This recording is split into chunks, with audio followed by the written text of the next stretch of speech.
global happenings today. We communicate, we analyze global news.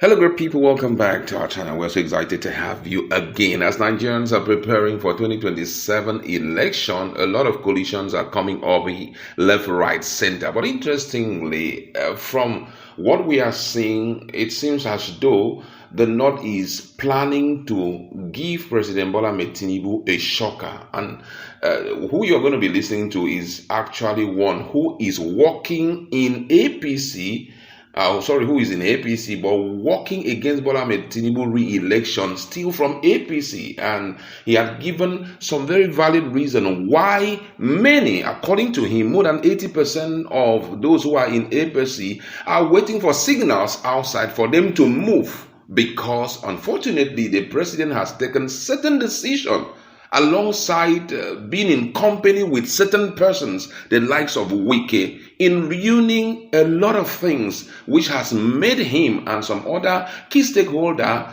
to get ready to sideline Bola Ahmed Tinubu come 2027 and go for someone who will be critical to the development of Nigeria, pointing to one direction, that one man cannot oppress the destiny of the entirety of Nigeria. We can't give you our yesterday, give you our today, and you still want us to give you our tomorrow. Let's listen to him, and we'll be back to talk more. FCT minister, right? That's one of them. Is in PDP, right? But he controls the APC in Rivers State and in FCT.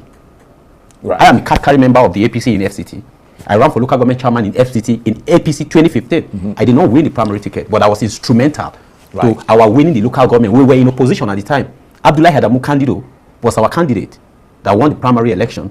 You know, the political elite in party secretariat wanted to ruin that because they wanted someone else. They wanted to be the, I was working in Accra at the time. I kept flying in. I was the youngest, so about it. Or maybe one person was younger than me, the son of the late House of Rep member. But I went around to all of the aspirants and I told them, you all wanted to win. You knew only one person was going to win. We had 32 people who indicated interest. 16 of us bought form. Of the 16 of us, we all knew one person was going to win. So if you really love the country and you love the party and the person who wins, you're going to work with him to deliver on what you want to deliver. I mean, basically, in our case, what has happened is we have a Wike, who is a member of the PDP, destroying the PDP with the support of Mr. President, because the office of the minister of the FCT it's not a political position, it's a state power. So if you give that state power to back someone to destroy opposition, let's remind ourselves that the fact that President Bola Ahmed Tinubu is president today is thanks to the existence of opposition. He might have played a huge role in keeping opposition alive, and he has gotten the biggest reward from installing himself practically. That's okay. But what isn't okay? It's now destroying the opposition because you don't want rivalry. You can't sell me liberalized economy but monopolize politics. It doesn't work. It doesn't work. You are against monopoly in economy, but you are promoting monopoly in politics. Economy is a subset of your politics. But do you think that, and I mean, there are people who will see the point that you're making, but do you think that in the same way that you're criticizing Nyesom Wike, who is in the PDP but is influential in the APC, do you think that your position, because you resigned and you've now taken sides against the president, is no longer tenable in the APC? Because, I mean, you're pointing fingers at Wike for being in another party and working with President Tinubu, but you are in the APC and working against President Tinubu. I mean, do you think that's a bit fresh? No, it's not. Let's explain. I'm not working against the president. You've said many times that you are determined to ensure that he doesn't be elected. Yeah, he doesn't win the election. That's working against him. No, I'm not working against him. That's his first step in building the kind of future I want to have for my generation and those behind us. You see, those in President Tinubu's generation, they set after them. They can do the rubbish they're doing. Yes, and I mean it. They can do the rubbish they are comfortable with the mediocrity, but we are not. And the fact is, see, we are building. If he makes himself an obstacle in what we are building, he's over 70. He's not any more a shareholder or a stakeholder in this country than the rest of us.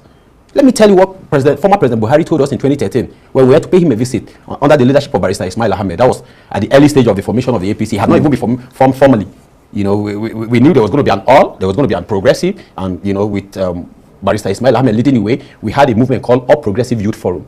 Most of us were people who came out of the occupied Nigeria in 2012. It wasn't because we didn't like Jonathan. It wasn't because we hated him. It was because we were desirous of a better nation and he wasn't doing the right thing. 85 or more of the people I grew up with are no longer in this country. They are all abroad. They are my mates. They are intelligent set of people. They are brilliant set of people. And they are people working, who could be contributing to this country. they were working I worked with MTN. I was a mid-level manager in MTN. They were at that level too. These are people who, they liquidated their business, sold their houses, sold their cars. At what? To be able to wash plates overseas. And we think it is okay that we have a set of people who want to sit on our yesterday, sit on our today, and steal our tomorrow. No, it's not okay. It's not. Well, I'm impressed with your and let me say it clearly that the very essence of progressivism is contestation of ideas and thoughts and reasoning.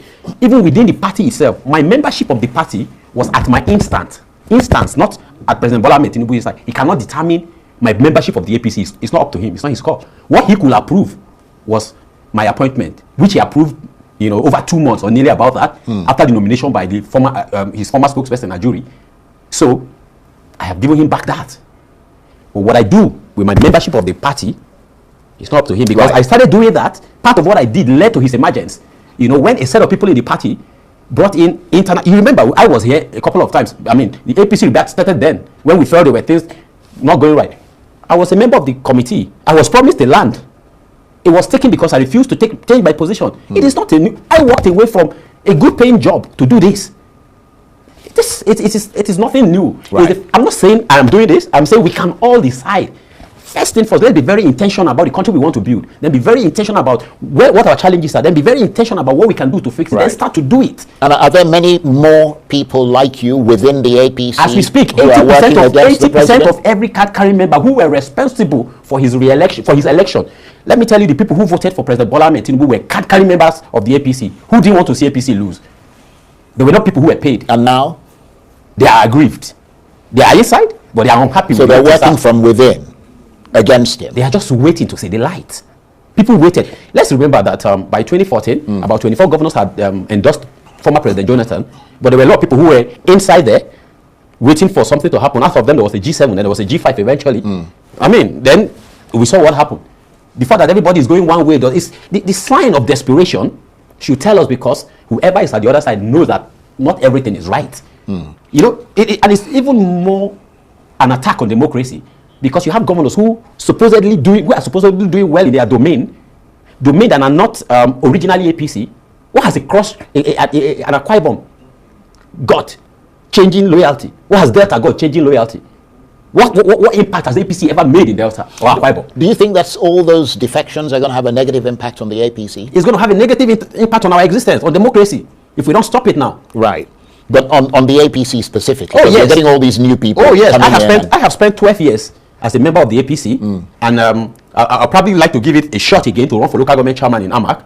But Mekalangu, the current chairman who was in PDP, has been taken to the national chairman by Wike to direct the state chairman of the APC in Abuja to register him as a member of the APC. And he told the sitting local government chairman in Amak that if he was to be re-elected, he should switch to APC, because he, Wike, will ensure that there is no national secretary for the party to sign your nomination form before I neck. Know that it's an essential part of your nomination. This is the same thing he's telling all the other governors. This is why they are running. So it sounds like the APC is starting to implode. Of course, because you're bringing someone to sit on my head. I mean, the queue grows from the tail. So you're growing the queue from the head. And a lot of your focus is on, I mean, you're talking about the undermining of democratic values. That's it. And you're citing the relationship between Nyesom Wike and the president. Unholy. And I mean, just tell us a bit more about how you think that's at odds with democratic values.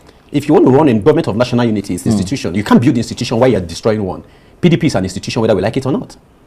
APC is an institution. Labour Party is an institution. You cannot say we're going to build a Federal Republic of Nigeria is an institution. We need an institution that is bigger than individual, that is bigger than all of us. I mean, Trump won from the outside. He tried to mess up the institution. He was thrown out. But he won again. That shows you the fairness and the stability of an institution. We should aim to build that, not idolize an individual. He might have been the best yesterday. Doesn't mean he has to be the best today. Even if he is, he doesn't have to be the best tomorrow. I mean, the difference between Lagos State, whom has been under the control of the president, and the next best state is so wide that we should be concerned at why others are not catching up. This is the reason why they are not catching up. Right. So, I mean, you said you're working against the president. I'm working against his re-election. His re-election. So who are you going to work for in 2027? The God will provide that at the point. You haven't made up your mind Like yet. I've told every single one of them who, I mean, we should not be about who will be the next president. We should be about what we expect to see in the next president. Then we look at ourselves and see who is the best among. We don't have to look for the perfect person. We just need to look for the best among us that is going to be answerable to us. There's going to be a transparency tag in the next president. We've got to be able to assess you. I worked for president for nearly 2 years. I didn't have a sit down with him. I'm one of his spokesperson. But he sat with Davido, who insulted him a couple of weeks before then. He sat with Jandor, who didn't even come second in Lagos election. I mean, it doesn't make sense. And is there anything in the works for you with the opposition coalition, for example? I mean, are you talking to them? The coalition is essential, but the real determinant of the future are the young people. We are taking our future. We are taking it. It's not by protest. It's not by not. We are organizing ourselves. It's silent, but it's massive. Yeah, but you have to do it. I mean, if you're setting your sights on the presidency, for example, or whatever position it is, elected office, it has to come through a party. We will adopt a party. We could even do it from the APC. It will be a good record for Mr. President, right, to say that he conducted a free, fair primary that he won or didn't win, or conducted oversee a free and fair general election that he won or didn't win. Well, do you expect him to do that? Oh yeah, he's a Democrat. Do you believe he's going to do that? He should do that. Did he do that in 2023? In your assessment? It wasn't up to him. He was a contender. Right. He wasn't. But now he's in the driver's seat. Yeah, exactly. Right. So it starts from giving the independence that he asked for when he was in the opposition in INEC. He has to give them that, and he has to be not just. He has to wholeheartedly give them that, and majority of Nigerians need to believe that there is independence. Then he has to ensure that internal democracy is entrenched in the APC, starting with the removal of Ganduje, who he imposed. Ganduje is the chairman of the APC. Yes, that position for the past 2 years belonged to North Central, where I am from. Ganduje is from Northwest. The leadership of National Assembly could have gone round the 6th geopolitical zone. We have the Senate President, the Deputy Senate President, we have the Speaker, the Deputy Speaker, then you bring the Executive, the President and the Vice. This top six position should have been fair for the 6th geopolitical zone. But the President is from Southwest, the Vice is from the Northeast, the Speaker, the Senate President is from the South-South, the Deputy is from Northwest, the Speaker is from Northwest, again. Nothing for North Central. Then the chairman that is North Central by right. You've taken it to give another Northwest person. That's not democracy. Anybody, whether a leader or a follower, who does not prioritize fairness, no matter how intelligent or how powerful it is, should not be in the driver's seat. It's simple as that. All of the injustice, all of the crimes, all of the Boko Haram, the IPOB, these are all symptoms of injustice. If the head of the country embodies injustice, there is nothing we will do. We won't have a right